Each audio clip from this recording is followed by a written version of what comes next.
What if the worst case scenario was that you had to work a little bit, and instead of pounding the phones trying to wholesale or going out and having unforeseen variables and fix and flips, which I hated. I did it Oh, too. I hate it. It's And I hate it. It's just the variables and the margins were so compressed that every time I got into a fix and flip, I absolutely hated it. Jerome, it's like when we started this, I told you I was having a bad day. I'm having a bad day because I got a call from our plumber who he's at one of the flips we're doing right now. And he just unleashed just a whole laundry list of about $10,000 worth of unforeseen things that the customer will never see, never understand, that have to be done because of freaking building inspectors. So I love that you mentioned that. And just to get it right out in the open, because it makes me feel better to know that like I'm not the only one that suffers in this stupid world of fix and flip. Yep. And that's the whole thing. Cause I always tell people it's so much easier. And most people don't wrap their head around the fact that they think that if it's new construction, it has to be more complicated, and it's not. And the reason and it isn't that someone told me that, say, hey, knocked on my door and say, hey, Jerome, new construction is simpler than renovations. I've lived it. I've done them. We've done so many retail centers that we've bought as value add, so many apartment complexes. We've retrofitted hotels into apartment buildings. And there's always so much unforeseen circumstances behind the sheetrock, right? There's so under the concrete and behind the sheetrock, there's so much money that's hidden back there that you lose by unforeseen circumstances, that when you build new, it's very transparent. You know your expenses going in. And so there's a process to it, obviously, like there is anything. But once you learn that process, it's very transparent. And so your profitability is very transparent from the get-go. The only variable is if we go into a compressed market. So I teach people about that because we lived that in 2008. We saw what a compressed market could do. And lo and behold, Chris, we lucked out. We were in a really good business model. I didn't know it at the time, but I learned it since, that the sector that we build in is protected by the most stable asset class, and it's older money, people like our moms and dads, people like our grandparents, who they're not working a job anymore, depending on the economic circumstances. A lot of them are on fixed income. They've either sold a piece of real estate and they've retired, and it's money that they've deployed from a different state. But a lot of empty nesters, and then also upper middle class affluency. So we're not hitting like the bottom demographics. We're hitting just above that. But we're not hitting the $1 million home mark either, where you're trying to get the more affluent people that are buying $1 million, $2 million, $3 million, $4 million homes. There's money to be made there, but that market sector is a little bit riskier. So we just hit in between that $500,000 to $800,000 sector, and it's been a very good market sector, because the largest profitability sits right there in the most stable asset class and demographic class that's out there. And so if the market compresses, there's enough profitability that, like I tell people, would you hate me so much is if we stay in a good market, you make $130,000 on the house, or if we go into a compressed market and we lose 20% of the value and you only make $40,000 on the house, are you okay with that? And that's my question to them. And they go, yeah. And I say, okay, then let's go. Because even in 2008, when everything else was taking a shit on us, the worst house that we sold, we made $38,000 on. And it's because we had to renovate the kitchen, because we jacked up the countertops and how it sat in going into the breakfast nook. And the other one we made $43,000 net profit on. And we didn't even know that we were going to go into this, and we were negotiating low.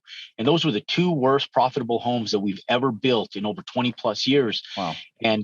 And so when I sit back and I look at it, every other house we've made either $80,000 to $150,000 on in that asset class. And now we're making a little bit more profitability because the market's just silly. We're doing those same homes we're making $170,000 profit on. But I tell people, don't focus on that. Focus on something realistic. It's your first home. There's a barrier of entry. There's a learning curve. You're going to make less than we make. You're not as efficient as we are. But imagine if you can go out and instead of pounding phones 10 hours a day to do wholesaling, or you go out with to do a fix and flip with maybe a $40,000 profitability, and you open up a wall and $10,000 of that gets sucked down, and now it's a $30,000 profitability, and it takes just as much time. Because how long is that fix and flip going to take you, Chris? I don't know, 2 months. I mean, it's a simple one, but the simple ones are always the pain in the ass ones, because everything that can happen goes wrong. Yeah. So a new build, once you get your permits, is going to be a 4 to 5 month build, right? So 5 months. you make 100 grand, and you can foresee the variables, and you create a pipeline, so you're working on your next house, you're permanent in your next house as you're building the house you're working on. And so if you revolve this and you do one a year and you stay working your full-time job, I show up to my builds probably about 3 to 4 times a week, maybe. And I'm there on average between an hour to an hour and a half. So they take me about 5 hours a week to 6 hours a week, realistically, to turnkey a build. Now there's integral pieces of that where I have to be on site slightly longer certain days, but on average, I'd say it takes us less than 10 hours a week to facilitate a build. So anybody working a full-time job can do that. They can go in and get boots on the ground at 5 o'clock in the evening when they get off. And then they can take that money, if they want to scale it where they're doing 2 or 3 of these a year, they make $200,000-$300,000 a year. Do that for a year or two. Now you're starting to have some revenue. Live off the income the problem, Chris, is that most people get excited. They go buy a Mercedes-Benz, spend $100,000 on a stupid car, and that doesn't make them no money. They go and scale up from a $400,000 house to $1 million home, and they buy dumb shit. And I tell people, don't go out and buy yourself a $25,000 Rolex yet. Set some milestone markers for you. Like every watch that I own was purchased from a milestone that I hit. I'll set a goal.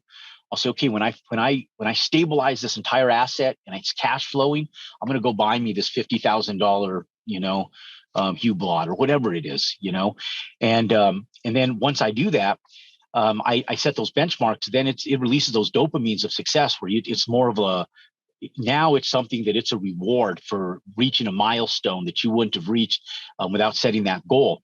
And so in that frame, buying dumb shit is okay because you're just using it for a small little piece. But initially, reinvest that money and deploy it into stuff. And because the real game of real estate, Chris, as you know, and I know a lot of your viewers that are following you run an incredible podcast and you bring some incredible guests on here. One of the things I tell people is you set yourself up where you never pay taxes, take that money and then deploy it into an asset, a long-term holding where we go in and where you go in and you depreciate that asset, and now you have the tax write-offs from that asset, and you don't have to worry about paying taxes on all that asset. You do tax-deferred income.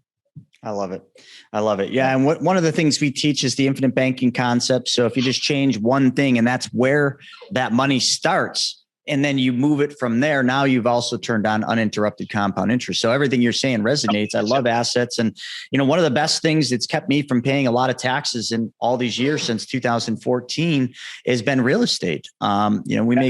We make great money, but the real estate has always been that depreciable asset that has made it so that we don't get hit with these massive tax bills. So anybody that's starting to make money, you need to understand that this is why all the wealthy individuals out there, all of them are in real estate, whether they want to be direct, go into the sites every day, or indirect through syndication models or just passive models. They're all owning real estate for that sole reason. They've got good counsel, they've got good CPAs, and they all say, you need to get into real estate or you need to set up a foundation and some trust. That there's only 2 ways to do that.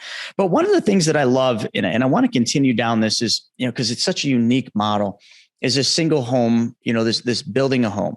We've all seen builders and we think that's untouchable, but realistically, like when you break it down to let's just do one house, it involves buying the land first. Okay. But you can, even like some nice neighborhoods, you can get lots depending on where you're at in the country for 100, 100 and a half. Sometimes you can get them as low as 30 grand. So let's go through the kind of walk through that real quick, because it's going to be too much for this podcast to really dissect, but you guys teach this. So we'll put the links up to tell the audience if they're interested in learning this, how to get a hold of you, because it is, I'll tell anybody, like wholesaling, flipping houses. We've done that. Even the rental side, I've done all of this to a pretty, high degree. And Jerome, you're far above us, but like all of it just drives me nuts. It makes my hair turn gray. It's, you're dealing with tenants, termites, and toilets with the rentals. You're dealing with people not paying when the pandemic hit. You're dealing with the fix and flip nightmares, which is, I think, the worst thing you can do in real estate. And yet that's the one thing I've done the most of.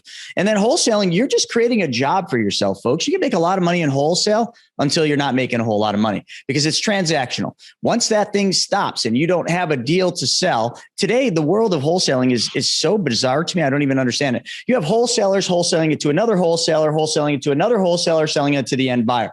And the only reason that exists is because you got hedge funds out there that are willing to pay 120% of value because they're trying to move money out of Wall Street because they know what's coming.